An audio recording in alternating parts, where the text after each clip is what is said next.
Baiklah, selamat siang semuanya. Siang.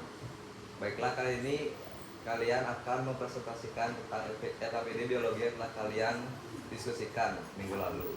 Sebelum itu, silakan perkenalkan diri kalian terlebih dahulu. Oke teman-teman, sebelum kita have fun bareng ya, sebaiknya kita perkenalan dulu. Perkenalin, aku Sylvie, absen 20. Perkenalkan, saya Audi, absen 30. Kenalkan, nama saya Sekan, nomor 91. Perkenalkan, nama saya Taki Putri, absen 1. Aku Gede Made Arya Sutar, nomor absen 3. Perkenalkan, nama saya Iwayan Jayati Putra, nomor absen 13.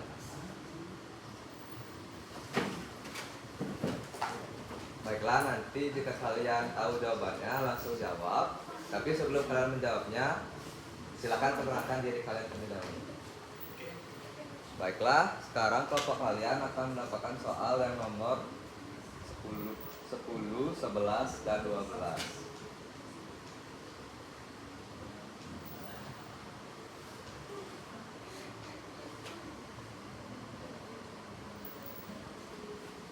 Soalnya, berdasarkan hasil eksplorasi dan diskusi kalian, klasifikasikan virus berdasarkan jumlah kapsomernya.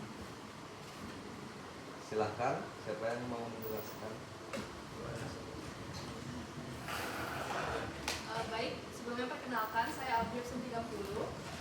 Jadi sebelumnya saya akan menjelaskan dulu apa itu kapsomer. Sebelumnya itu dijelaskan kalau dalam virus itu kan terdapat asam nukleat yang dapat berupa RNA atau DNA. Nah, asam nukleat ini dilapisi oleh sebuah cangkang yang dinamakan dengan kapsid.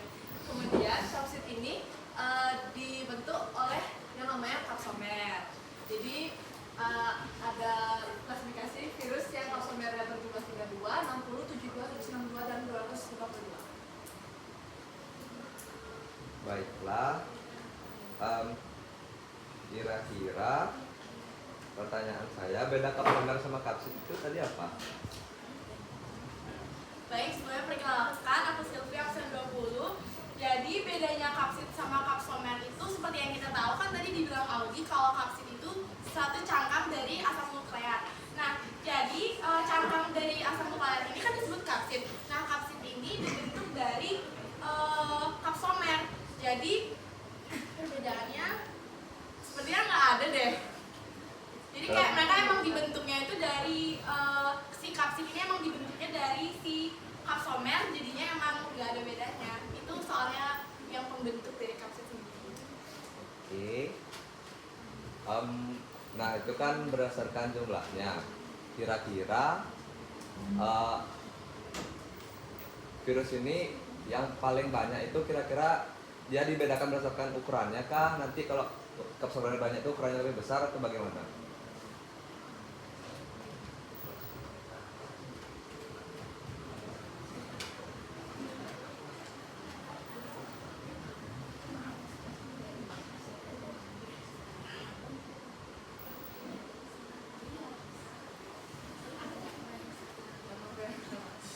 Izin menjawab, nama saya Alta.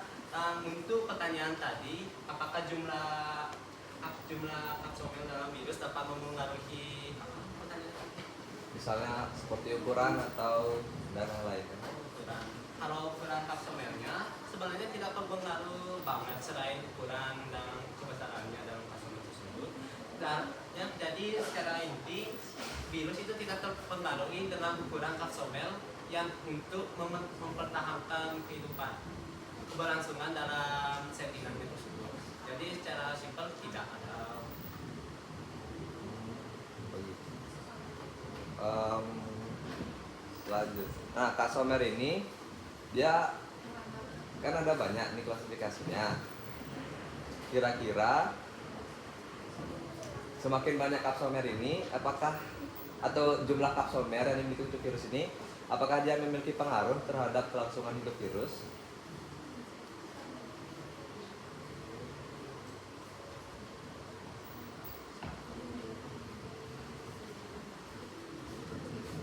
Jadi mohon maaf, kita butuh waktu diskusi sebentar ya. Silahkan.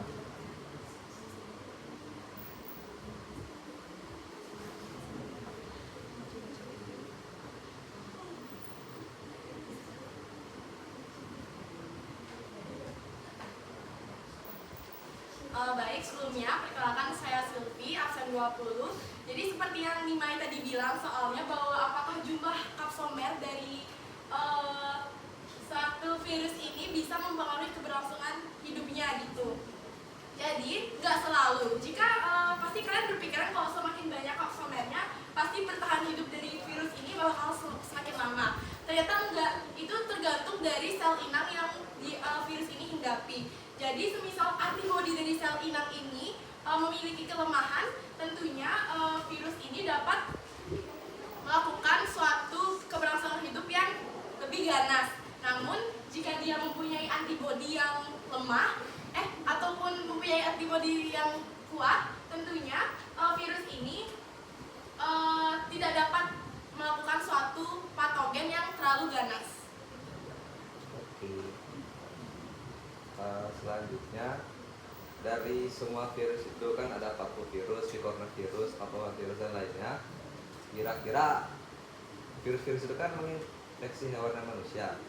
Yang mana sih yang paling berbahaya dan yang mana paling sering menginfeksi manusia?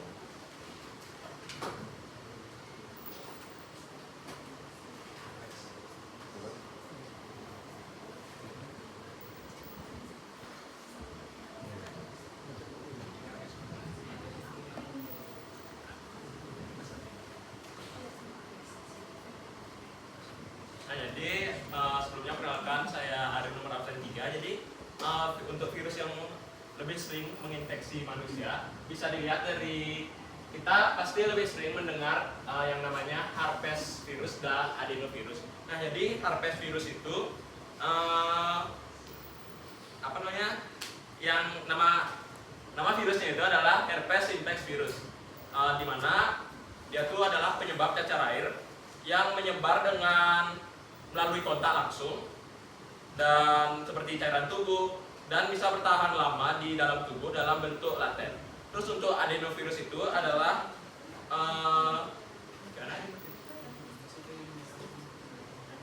jadi adenovirus itu adalah virus yang menyerang pencernaan dan pernapasan di manusia. Jadi berdasarkan virus-virus ini, herpes virus dan adenovirus itu adalah virus yang paling sering menginfeksi manusia. Oke. Izin menambahkan, Ya, silakan. jadi benar yang dikata Arin. Silakan perkenalkan dulu. Ya, menambahkan nama saya Audi yang 30. Jadi benar yang dikata Arin yang paling sering menyebar itu yang herpes virus seperti cacar air ya, yang telah mengenai salah satu teman kita itu contohnya.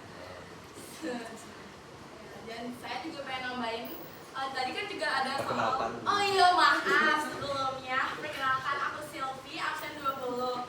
Nah, jadi yang menurut saya sendiri sih ya pribadi, kalau yang paling berbahaya itu tentunya di adeno. Walaupun di herpes itu memang penyebarannya lebih cepat ataupun banyak mungkin yang terkena, tapi kalau di adenovirus itu kan berhubungan dengan suatu pencernaan atau suatu saluran di dalam tubuh kita, contohnya seperti di saluran pernafasan ataupun pencernaan dalam tubuh kita. Nah, itu tuh bisa menyebabkan suatu kondisi yang fatal, yang dimana kita juga dapat, misal nih kita mempunyai penyakit yang di saluran pernafasan, tentunya itu akan menyebabkan fatal sehingga kita bisa berujung kematian.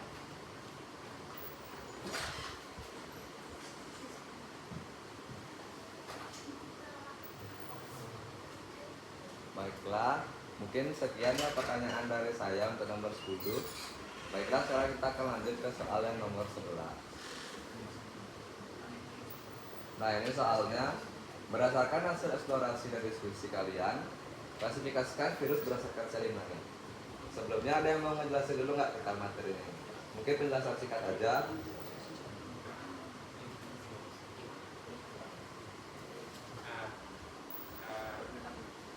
Perkenalkan, nama saya Erdi, nomor 13. Nah, sekarang saya akan menjelaskan materi yang akan dibahas. Berdasar yang pertama adalah Human Immunodeficiency Virus (HIV). Virus ini memiliki sel inang berupa manusia. Terus yang kedua adalah Foot and Mouth Disease (FMD). Tetelo dalam perut sampar ayam dan rabies. Ketiga, virus ini memiliki sel inang berupa hewan. Terus untuk yang kecepatan, Bean golden mosaic virus dan turnip yellow mosaic virus. Kedua virus ini memiliki sel inang berupa tanaman.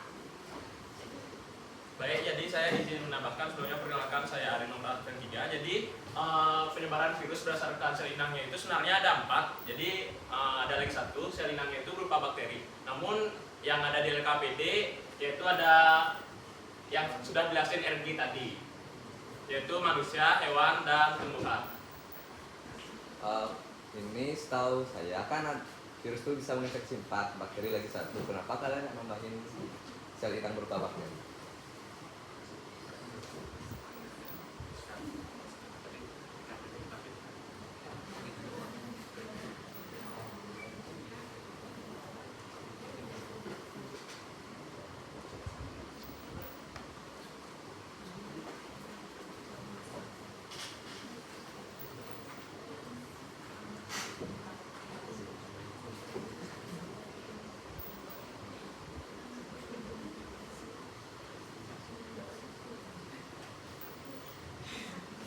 Ya, saya izin menjawab. Nah, nama saya Sekar, nomor absen 21.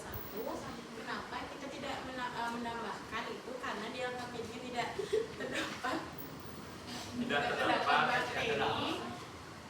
Maka dari itu kita tidak menjelaskan tentang bakteri. Oke. Namun tentang bakteri ini aku mau nanya juga. Kira-kira contoh virus yang menginfeksi bakteri itu apa ya? Satu aja. Apa nama bakteri ya? Nama virus yang menginfeksi sel bakteri? Izin menjawab, perkenalkan nama saya Arta, dan salah satu contoh untuk virus yang menyerang bakteri atau sel inang bakteri adalah bakteriofag yang telah dijelaskan pada kelompok lain. Oke, selanjutnya, nah ini kan banyak ya, ada banyak sel inang, ada yang menginfeksi hewan, virus yang menginfeksi tumbuhan, atau virus yang menginfeksi manusia. Kira-kira virus yang menginfeksi hewan ini bisa nggak dia menginfeksi jenis sel inang yang lain, misalnya menginfeksi manusia? Misalnya rabies kan sel inang utamanya itu hewan ya, anjing, kucing, monyet. Dan manusia itu kalau tertular itu bisa juga kena rabies, itu bagaimana? Cara penginfeksiannya. Iya. Apakah bisa dan bagaimana caranya?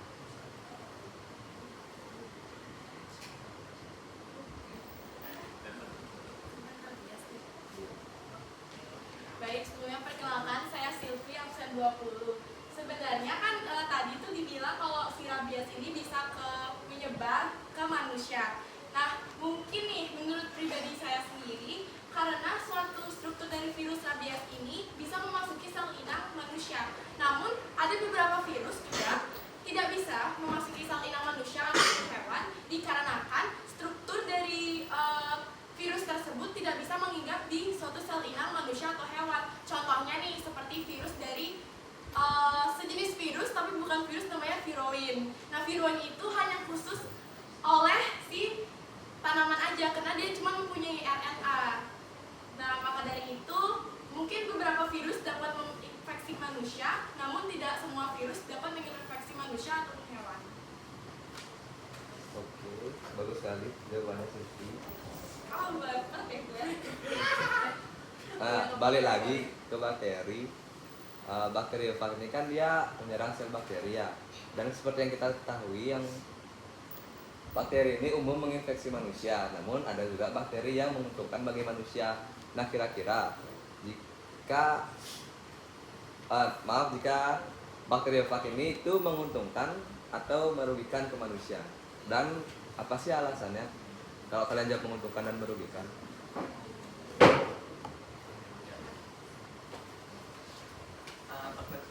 Izin menjawab, perkenalkan nama saya Arta.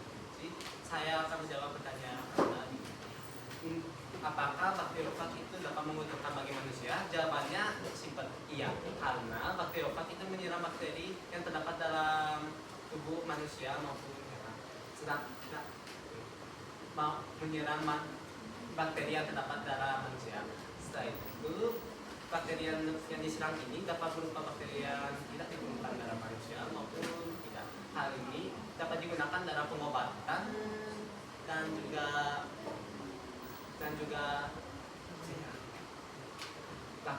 vaksin bagi manusia.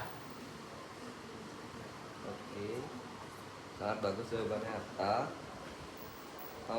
Mungkin pertanyaan terakhir untuk di nomor 11 ini ya.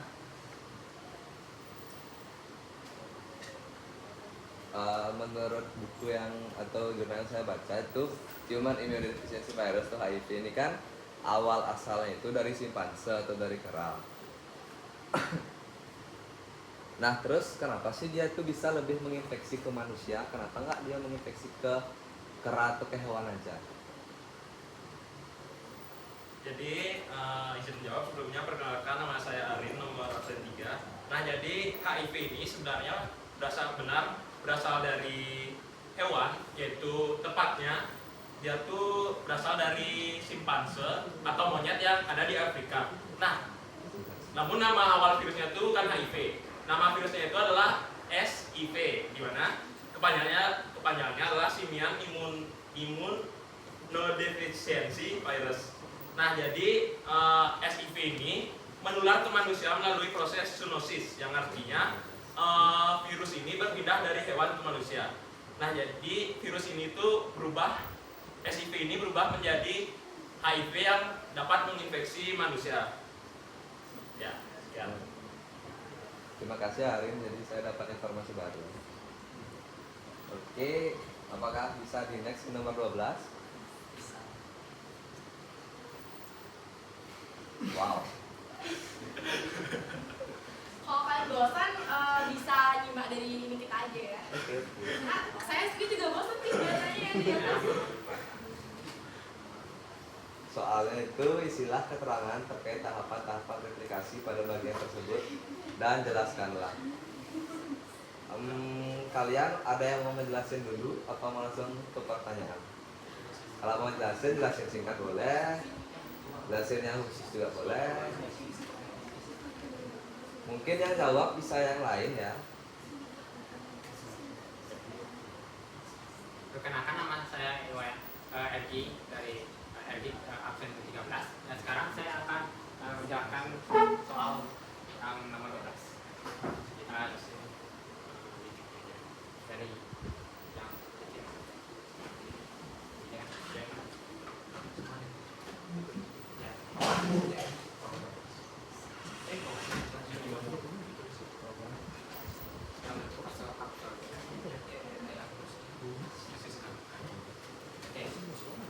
Satu sama dengan A, fase absorpsi.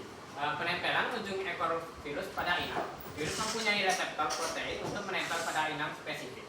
Setelah menempel, virus kemudian akan melumbangi membran dari sel inang dengan enzim lisosim. 2B, fase penetrasi atau injeksi. Memasukkan asam nukleatnya ke dalam sel inang melalui lubang yang telah terbentuk pada dinding sel. Yang ketiga, fase sintesis atau dalam kurung ekuifase. Asam nukleat virus yang telah masuk ke dalam sel inang akan mengaktifasi DNA inang. Terjadi pengambil alihan kerja sel inang sehingga sel inang akan mereplikasi asam nukleat virus dan memproduksi berbagai komponen yang dibutuhkan untuk membentuk virus baru yang utuh. Yang kelima, fase perakitan. Komponen virus yang telah terbentuk selanjutnya dirakit hingga membentuk virus baru. Fase ini disebut juga fase pematangan. Dalam satu sel inang dapat terbentuk lebih dari 100 virus baru. Dan yang terakhir yang keenam, fase pelepasan dalam kurung lisis. Ratusan virus baru yang telah matang kemudian akan berkumpul pada membran plasma sel inang dan menyuntikkan enzim lisosom yang dapat menghancurkan membran plasma. Sel inang akan pecah atau dalam kurung lisis dan mati setelah membran membran plasma hancur oleh virus-virus baru tersebut. Kemudian virus-virus yang bebas akan menginvasi sel-sel lain dan siklus titik akan berulang kembali pada sel baru yang mereka serang. Baik, izin menambahkan penjelasan dari perkenalkan, nama saya Sekar, nomor absen 21. Fase penggabungan terjadi ketika DNA virus bergabung dengan DNA bakteri untuk membentuk prolog.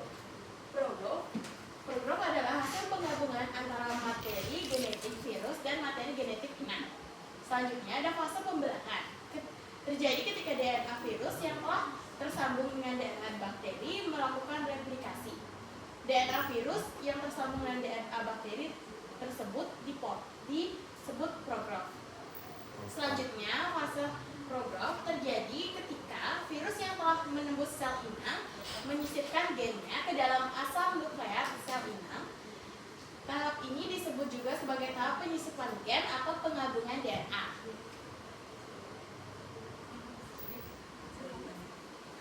Jadi yang dijelasin sekarang itu adalah tahap histogenik. Tapi dan aku pengen ngekoreksi juga yang dibilang provok itu adalah provak ya. Jadi provak itu kayak penggabungan dari asam nukleat dengan sel inang yang di dalamnya.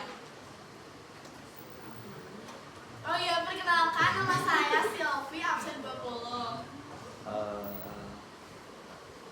Oke, jadi aku penasaran nih. Kalau kalian mau skip juga nggak apa. Mungkin proses pembentukan provak itu bagaimana?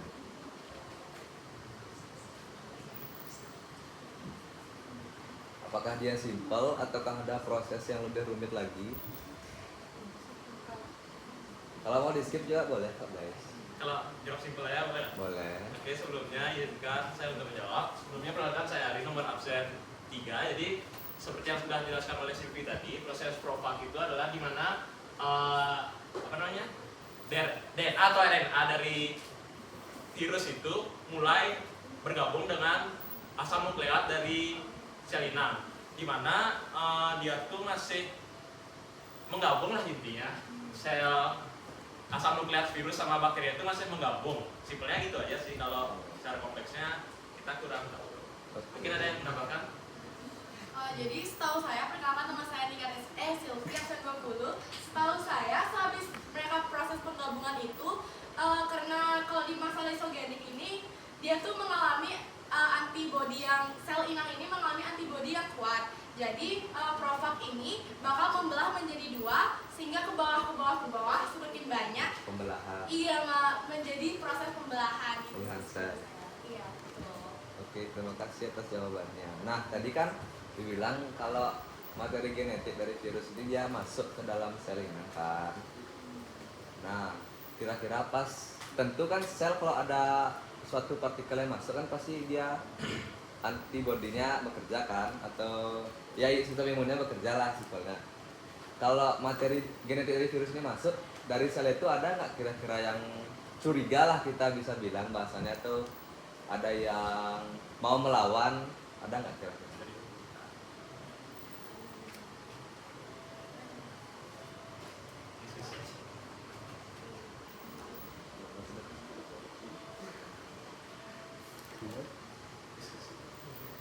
Izinkan kita diskusi sebentar ya.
dalam sel inangnya.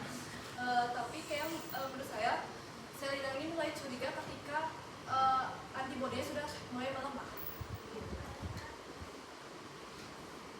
Mungkin kalau antibodinya melemah berarti virus itu langsung teliti. Nah, ngomong tentang itu, apa perbedaan siklus litik sama siklus isogenik? Mungkin bisa yang lain jawab.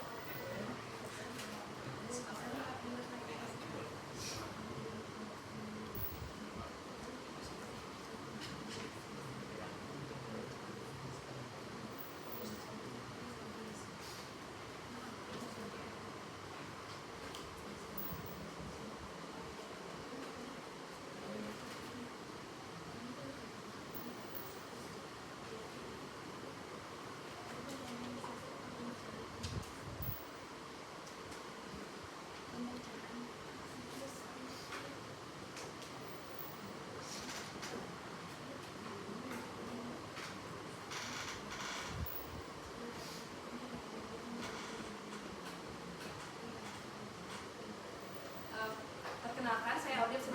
Jadi perbedaannya itu kalau di proses yang daholitik itu sel inangnya memecah. Kalau yang di lisogenik dia malah menggabung dan bisa melakukan pembelahan.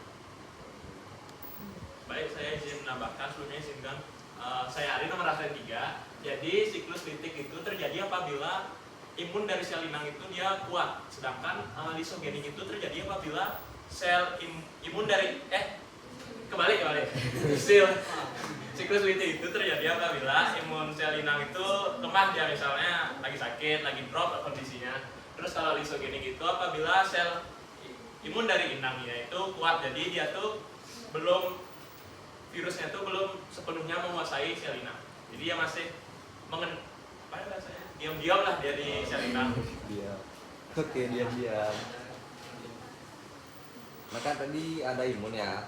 Kalau imunnya kuat itu dia pasti lisogenik. Mungkin ini saja pertanyaan terakhir karena waktunya. Kalau imun dari sel inang ini selalu kuat, apakah virus yang sudah terinjeksi ini akan mengalami lisogenik secara terus-menerus, ataukah akan tetap mengganggu antibodi dari sel inang?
Mohon maaf, waktu diskusi kita terlalu lama.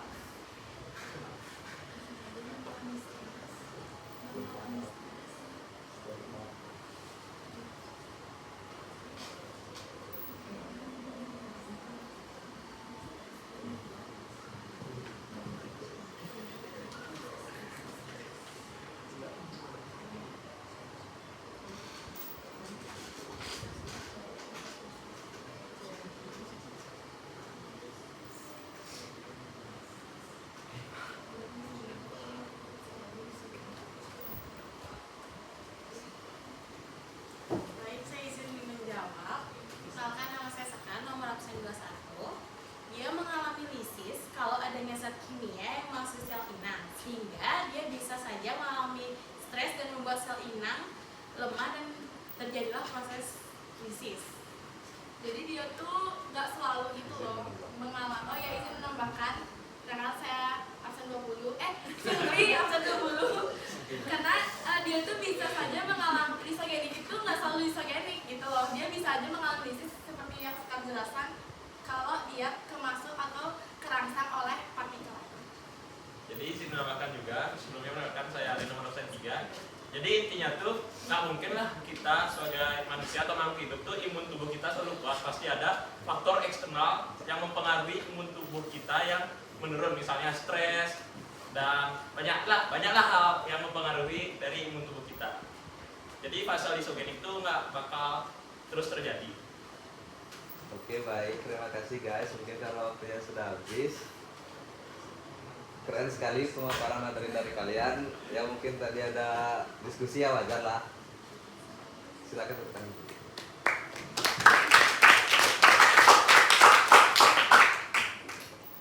Baiklah, jadi kalian mau tutup? Baik, karena sesi talk show kita udah selesai,